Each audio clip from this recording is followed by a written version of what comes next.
pretty hardcore. Um, the Lucian's Call, especially this cryo one, I don't know if it can come in anything other than cryo. But with 110% cryo efficiency and the way the Lucian's Call works, the cryo is an absolute fucking monster. And then the Eon musket, this thing, even on Mayhem 3, is absolute insanity. It is, I think, a must-have in almost any build, especially if it's Mara and Elemental. Um, but this thing is a fucking beast. This is one of the best guns in the game, hands down. You can kind of switch what this one is. I just like the Alchemist. I use the Leota in that spot when I'm doing bosses. Uh, the Bangerang's fun. I'll swap out for Venomous Hornet if I need the Corrosive or the Infinity sometimes. I use the Transformer because a lot of enemies on Mayhem 3 deal shock damage. For example, like here on Eden 6 with uh, the badass, I think, Zealots, the rocket launchers do electric, so this helps a shit ton because it's 100% of the electric damage, just goes right into your shield. I use the Rabbit Bounty Hunter class mod. I'm trying to get something else. I like this one because of the light off weapon fire rate and the extra health because I use the this loaded dice for drops, and it gives me bonus cryo efficiency, which works well with Illusion's Call, and it reload faster, and it lasts fire for life longer, which because I go in there a lot with that chunked health. And then I use the pipe bomb because if you're not using the pipe bomb, you're probably not too smart right now. I'm just kidding. You can use whatever you want, but pipe bomb is extremely fun. It's one of my favorite grenade mods, even before I knew that it was broken. Alright, so with the skills, we're going to start with the blue tree here. The blue tree is not the essential part. It's just I'd like to have a nice balance and still do a ton of damage myself. Feeling even doing more damage than the green tree build I see a lot of people doing with Fade Away and then the red.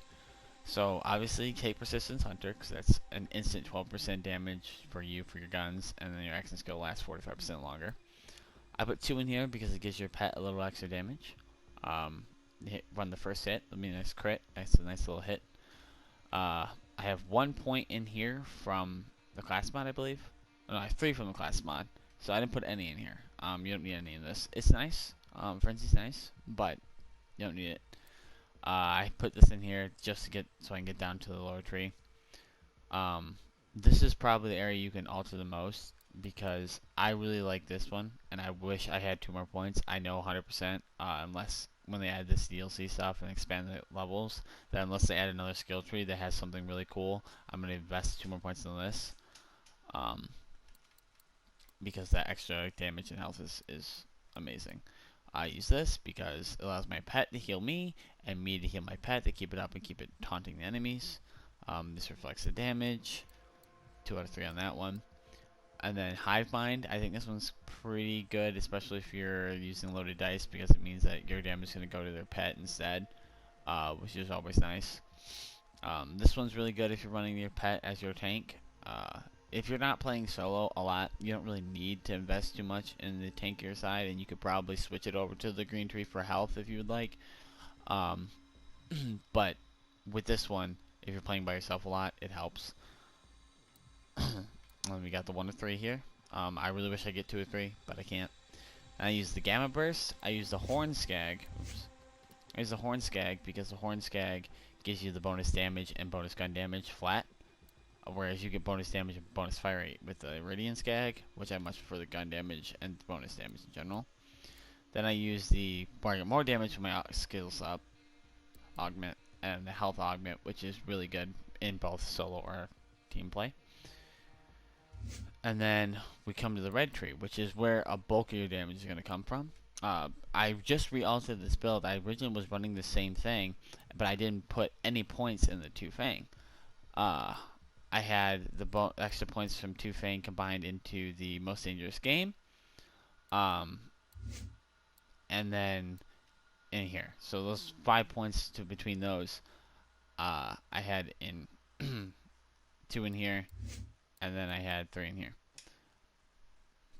So that I would have the extra bonuses. This is nice if you want to farm money, farm bosses, and set up a respect to where you have this skill on.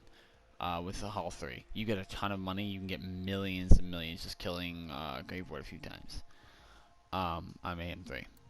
So we put 4 in here, mostly just because I need to put it elsewhere. If you like the critical hit damage and weapon handling when no enemies are nearby, this is really good if you're playing with other people, or if you're running a taunt build with your with the green tree, with your skag or whatever pet.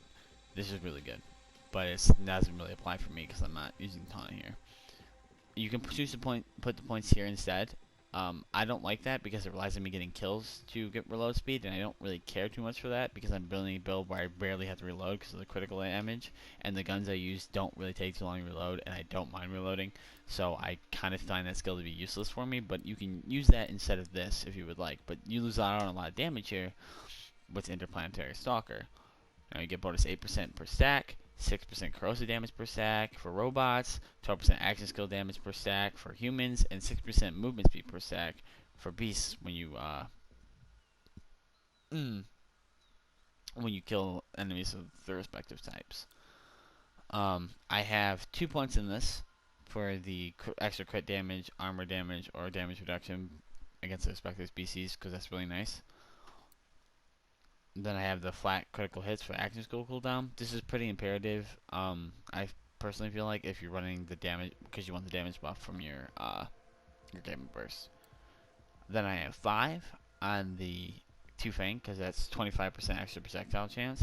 If you can get a class mod that can give you more on this or this, I would highly recommend using that. I'm trying to get a legendary one that might drop that. I don't know if they're guaranteed to have the same skills they buff each time, but I don't think they do. So these are really good if you can get a class mod above these, especially this, because I think at 5, it's almost a 70% increase or something. You get 5 points in this.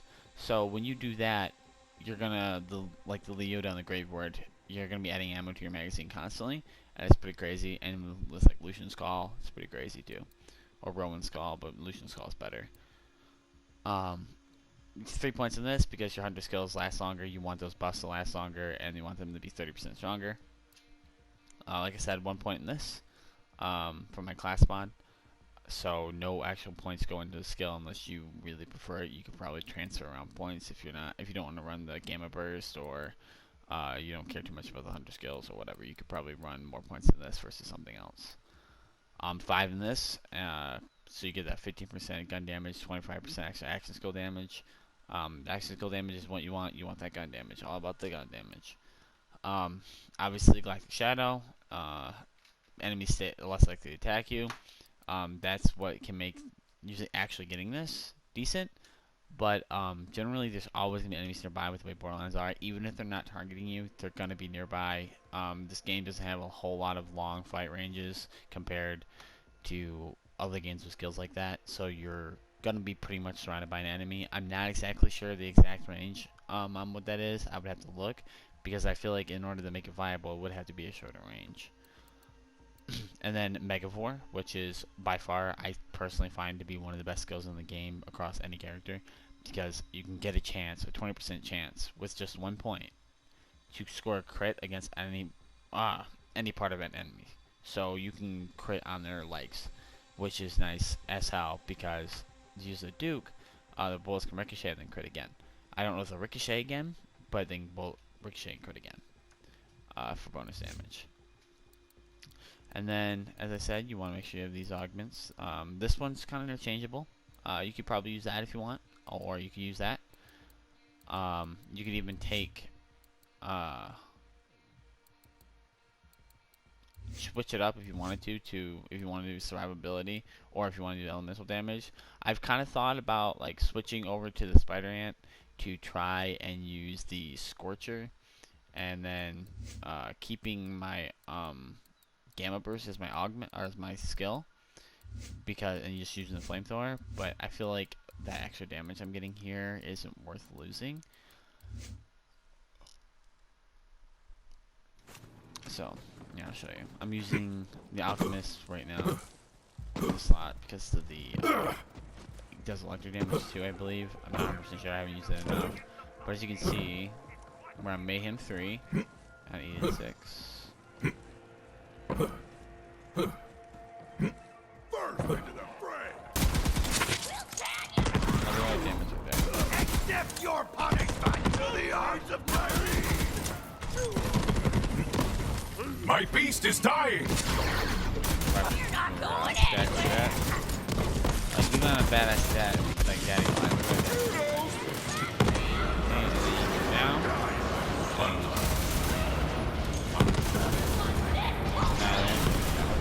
I don't even have to hit him in the body.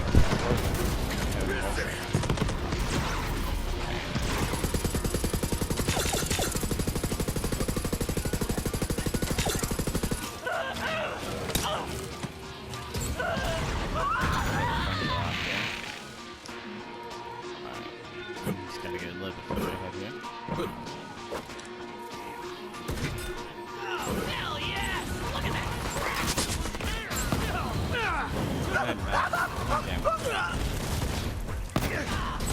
Like even on shields. Look at that damage on a shield on me. This day.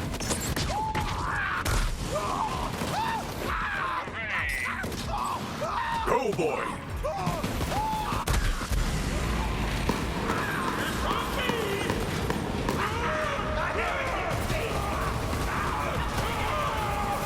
And if you aren't using the luck artifact, you probably have a lot more survivability than me because I'm using the luck artifact, so look at that damage. Ammo back. Sorry.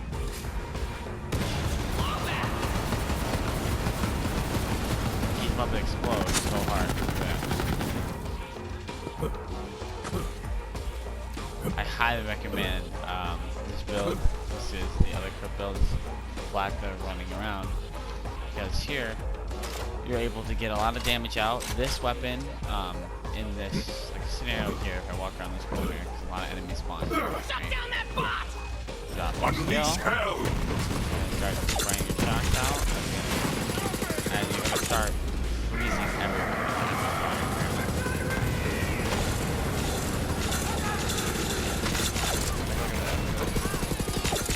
It's gone. And then top of that with that,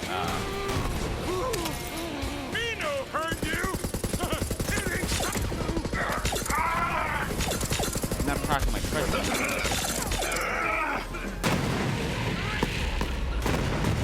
See, you can do a lot of damage here.